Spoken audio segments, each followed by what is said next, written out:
আমরা ঋণ আমাদের পারিবারিক উন্নতির জন্য ব্যবহার করব। আমরা ঋণ আমাদের পারিবারিক উন্নতির জন্য ব্যবহার করব। আমরা ঋণের কিস্তি সময় মতো জমা দেব। আমরা ঋণের কিস্তি সময় মতো জমা দেব। আমরা যোগ্য সঞ্চয় করব। আমরা যোগ্য সঞ্চয় করব। আমরা আমাদের সন্তানদের উপযুক্ত শিক্ষা দেব। আমরা আমাদের সন্তানদের উপযুক্ত শিক্ষা দেব। আমাদের সহকর্মীদের সুখে দুঃখে আমরা সঙ্গে থাকব। আমাদের সহকর্মীদের সুখে দুঃখে আমরা সঙ্গে থাকব। আমরা কোম্পানির সাথে ভালো সম্বন্ধ স্থাপন করব। আমরা কোম্পানির সাথে ভালো সম্বন্ধ স্থাপন করব।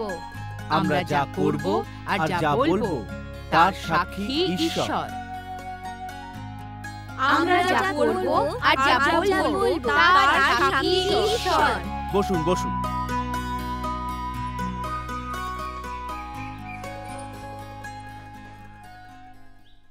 আমার এটা বলতে খুব ভালো লাগছে যে আমাদের সাথে কথা বলার জন্য আমাদের কোম্পানির জোনাল ম্যানেজার প্রীতি ম্যাডাম এসেছেন। আমি লক্ষ্মী দিদিকে নিবেদন করছি যে উনি ফুল দিয়ে প্রীতি ম্যাডামকে স্বাগত জানান।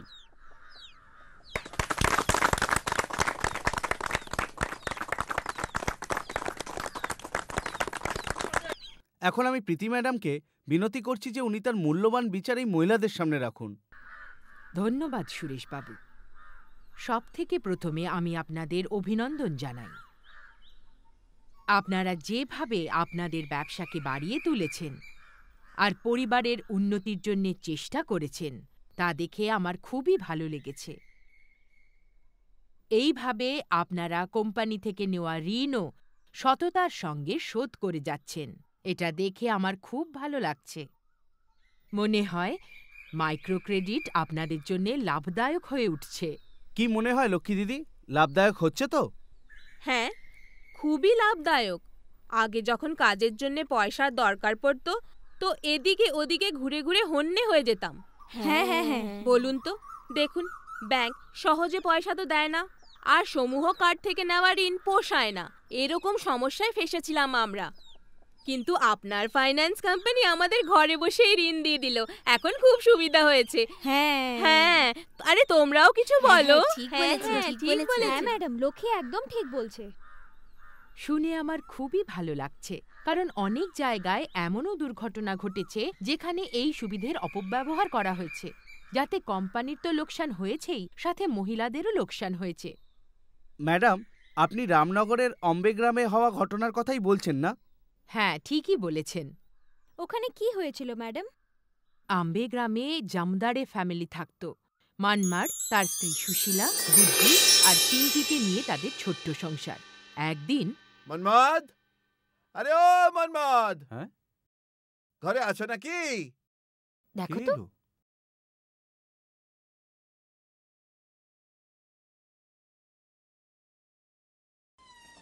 আরে আপনি নানা ভাই? আরে নানা ভাই এসেছেন।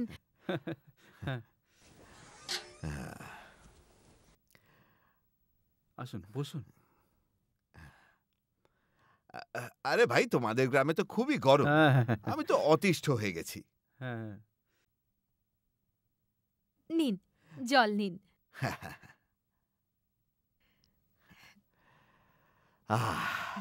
এখন শান্তি হলো। কেমন আছেন সুশীলা বৌদি? সব ভালো তো? সব ঠিক আছে। বাচ্চারা কোথায় দেখতে পাচ্ছি না? ওরা পাশের গ্রামে স্কুল পিকনিকে গেছে, দেরি হবে আচ্ছা, আসতে। আচ্ছা, ওদের জন্য কিছু এনেছিলাম। এসবের আবার কি আরে দরকার ছিল? তাতে কি হলো, বাচ্চা তো বাচ্চাই না। আচ্ছা বৌদি, হ্যাঁ? মনমদ আপনাদের খেয়াল রাখে তো? কোনো ঝামেলা করে না তো? কি মনমদ? হ্যাঁ? না না, আমি ঠিকই আছি। নানা ভাই, আপনিও। আচ্ছা, হঠাৎ এখানে আসার কারণ কি? তোমার গ্রামে একটা কাজ ছিল, হ্যাঁ, ভাবলাম যে তোমার সাথেও দেখা করেই যাই। ভালো করেছেন, কিন্তু কোন কাজে এসেছেন? নতুন বিজনেস শুরু করেছি, কিসের বিজনেস? কাপড়ের, আর তাই তো এই গ্রামে এসেছি। আরে বাহ, হ্যাঁ। কাপড়ের বিজনেস? আরে বাহ, আপনি তো বেশ বড় কাজ শুরু করেছেন। আরে ভাই, আমি তো ছোট ছোট কাজ করতে করতে একদম ক্লান্ত হয়ে গেছিলাম। ভাবলাম এখন নতুন বিজনেস শুরু করা যাক। নিন, চা নিন। দাদা, হ্যাঁ। এই বিজনেস করার জন্য তো অনেক পয়সার দরকার হয় না? হ্যাঁ, আরে বৌদি, বড় কাজ করার জন্য পয়সাও তো বেশি দরকার, তাই না? কি মনমদ? এটা তো ঠিক কথা। হ্যাঁ, হ্যাঁ, তাই তো তোমার কাছে এসেছি।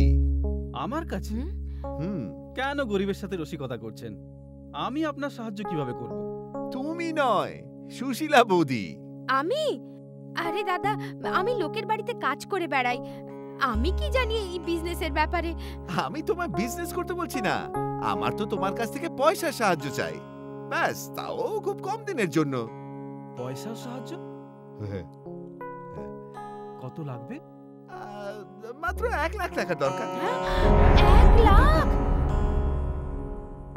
না না ভাই, 1 লক্ষ টাকা তো দূরের কথা, ঘরে 1 লক্ষ পয়সাও নেই। আমরা তো কোনো মতে আমাদের সংসার চালাচ্ছি। সেটা তো আমিও জানি, কিন্তু আমার কাছে একটা আইডিয়া আছে, যাতে আমিও পয়সা পাবো আর তোমারও লাভ হবে। কিরকম আইডিয়া? তুমি নিশ্চয়ই জানো, ফাইন্যান্স কোম্পানির তরফ থেকে আজকাল ঋণ পাওয়া যাচ্ছে। হ্যাঁ, হ্যাঁ, জানি। আমাদের কাছে 4-5টা ফাইন্যান্স কোম্পানির লোক তো এসেছিল। তুমিও যদি 4 জন মহিলার দল বানাতে পারো, তবে তুমিও পয়সা পেতে পারো। কিন্তু আমাদের তো ঋণ নেওয়ার দরকারই নেই। তোমাকে কে বলছে ঋণ নিতে? তোমাকে শুধু দল বানিয়ে ঋণ পাওয়ার যোগ্য হতে হবে। একবার ওই পয়সা পেয়ে গেলে তুমি আমাকে দিয়ে দিও। আর কিস্তি জমা করবে কে? কি কথা বলছো? আমি ভরবো ভাই।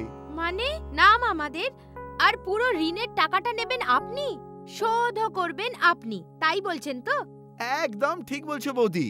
দেখলে মানমাদ, তোমার চেয়ে বৌদির বুদ্ধি অনেক বেশি কাজ করে। বৌদি, হুম? এই সাহায্যের পরিবর্তে আমি তোমাকে 2,000 টাকা দেব। 2000 টাকা? কম মনে হচ্ছে?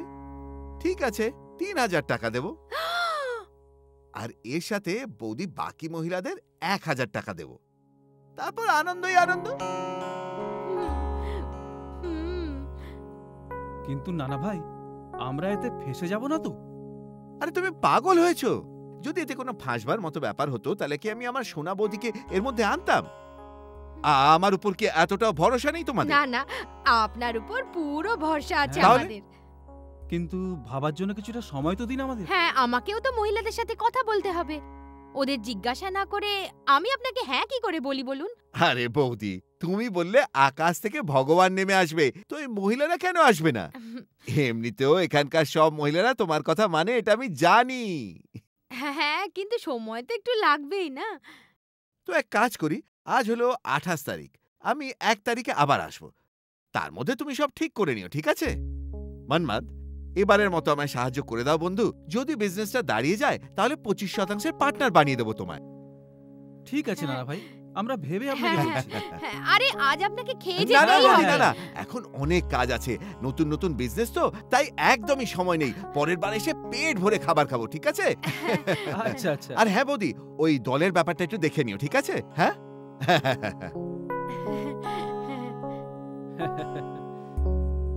সব কাজ শেষ করে এসেছো তো? যাওয়ার কোনো তাড়া নেই তো? সুশীলা নিজের মতো আরও 4 জন মহিলাকে রাজি করে আর ওদের একটা গ্রুপ বানায়। যেহেতু ওদের আপরাইজিং রিপোর্ট ভালো ছিল, ওরা 75,000 টাকা লোন পেয়ে যায়, যেটা ওরা নানাকে দিয়ে দেয়। শুরুর দিকে তো নানা সময় মতো কিস্তি ভরত, কিন্তু কিছুদিন পরে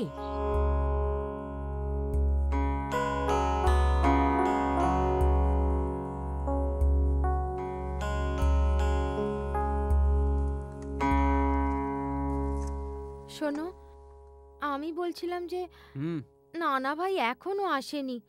কাল কিস্তির টাকা ভরতে হবে। আরে এসে যাবে। বিজনেসে একটু উপর নিচে তো হয়ই। তুমি চিন্তা করো না। রুটি দাও তো। আরে যদি উনি না আসেন, তখন আমরা টাকা কোত্থেকে পাবো? আসবে না কেন? আজ পর্যন্ত কখনো কি কথার খিলাফ হয়েছে? আর গত 3 মাস ধরে কিস্তি তো সময় মতোই দিয়েছেন। হ্যাঁ, তা তো ঠিক, কিন্তু এবার অনেক দেরি হয়ে গেছে, তাই আমার চিন্তা হচ্ছে। আমি বলি কি, হুম। তুমি একবার ফোন করো না। তোমরা মেয়েরা না বিনা কারণেই চিন্তা করো। ঠিক আছে, খাবার খেয়ে ফোন করছি, নাকি এখনই করব? আমি সেটা বলছি না, আগে খাওয়াটা শেষ করো, তারপর ফোন করো। হ্যাঁ হ্যাঁ হ্যাঁ, ঠিক আছে ঠিক আছে ঠিক আছে, রাখছি। কি বললো? যা আমি বলছিলাম তাই। বিজনেসের কাজে নানা পুনা গেছে, আর ওখানেই আটকে গেছে। হ্যাঁ, কালকে এসে যাবে তো? না, বলেছে 3-4 দিন আরো লাগবে। 3-4 দিন? ও তো টাকা কে ভরবে? তুমি কিছু করো, তোমার দলের মহিলাদের সাথে কথা বলো, ওদের বুঝিয়ে বলো নানা 3-4 দিনে এসে যাবে আর কিস্তি দিয়ে দেবে। ঠিক আছে, কিছু তো একটা করতেই হবে।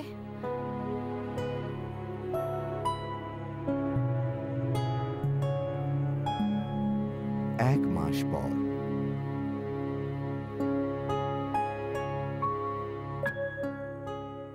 শুনছো, হুম। নানা ভাইয়ের সাথে কথা হলো কি না? আরে 2-3 দিন ধরে ফোন করছি, লাগছেই না। এমনিতে 3 দিন বাকি আছে তো কিস্তি ভরতে। দেখো, তুমি আরো একবার চেষ্টা করো না। আচ্ছা ঠিক আছে।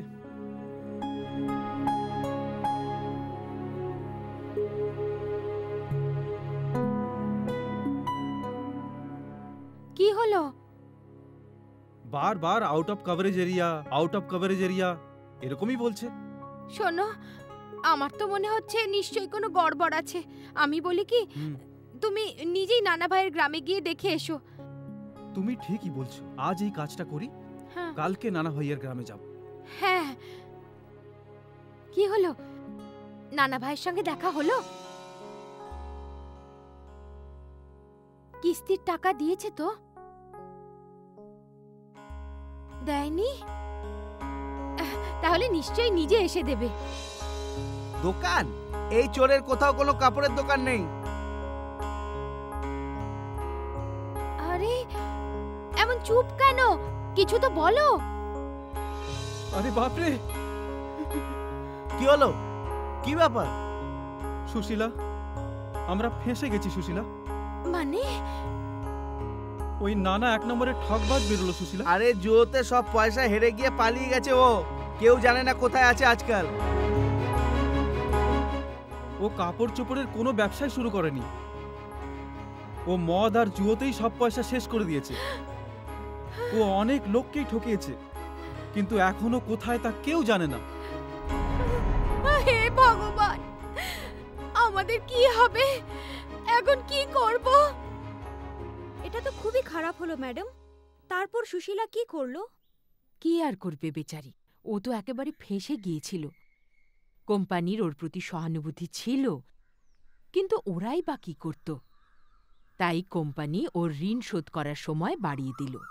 কিন্তু দলের অন্য মহিলারা এই ব্যাপারে সুশীলার সাথে দায়িত্ব নিতে রাজি ছিল না। সুশীলার কাছে যা ছিল তা বিক্রি করেই ধার শোধ করতে। এইরকমই কিছু লোভী গ্রাহকদের জন্যই সবার ক্ষতি তো হয়ই, তার সাথে আমাদের সেক্টরেরও বদনাম হয়।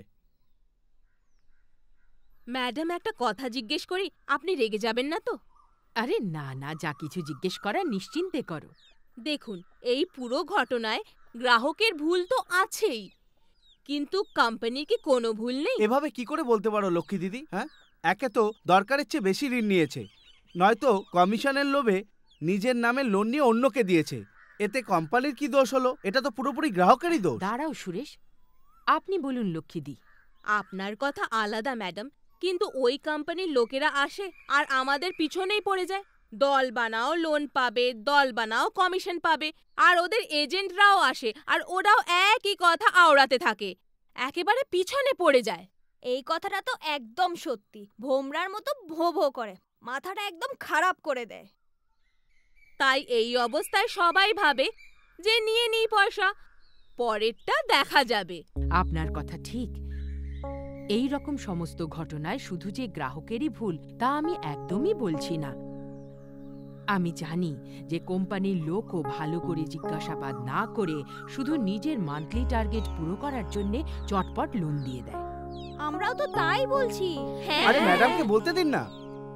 লোকের মনে হয় যে এটা কত ভালো কোম্পানি, বিনা কিছু করেই কত সহজেই লোন দিয়ে দেয়, তাও আমাদের ঘরে এসে। কিন্তু মানুষ এটা জানে না যে এইভাবে চটপট লোন দেওয়ার মূলে তাদের উদ্দেশ্য গ্রাহকদের উন্নতি নয়, বরং ওই এজেন্ট আর কোম্পানির দ্রুত লাভ।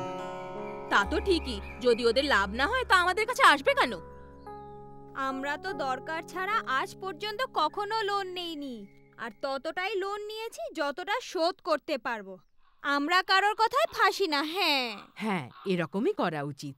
ম্যাডাম, ক্রেডিট ব্যুরো সম্বন্ধে বলুন না। আরে হ্যাঁ, আমি তো বলতেই ভুলে গেছি, আমাদের দেশেও ক্রেডিট ব্যুরোর স্কিম তাড়াতাড়ি শুরু হবে। এর মানে এটা কোনো নতুন ফাইন্যান্স কোম্পানি কি?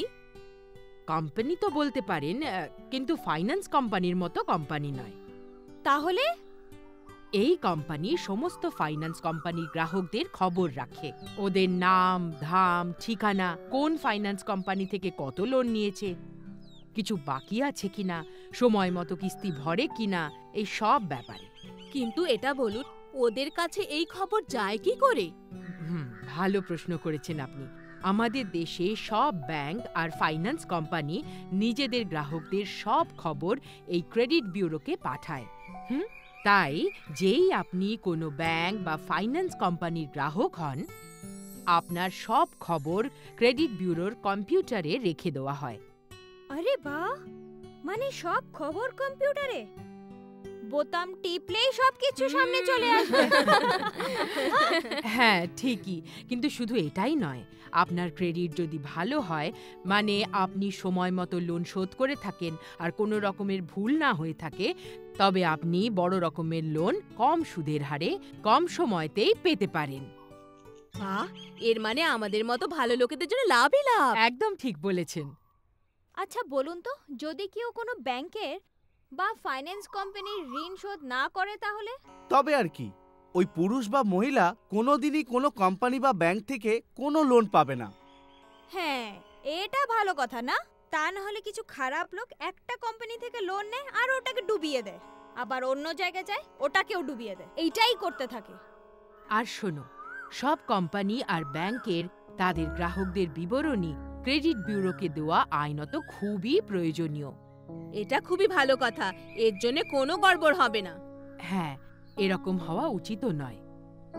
সব শেষে একটাই কথা বলবো, লোন নেওয়া কোনো খারাপ কথা নয়, কিন্তু দরকারের চেয়ে বেশি লোন নেওয়া কিংবা দরকার না থাকলেও শুধুমাত্র কমিশনের জন্য নিজের নামে লোন নিয়ে অন্যকে দেওয়া আর সময় মতো শোধ না করা, এটা ঠিক নয়। তাই বলছি, যে কোম্পানি শুধু আপনার লাভেরই কথা বলে, আপনাকে সস্তা লোন দেওয়ার প্রলোভন দেখায়, ওই কোম্পানিগুলো থেকে আপনাকে দূরে থাকতে হবে।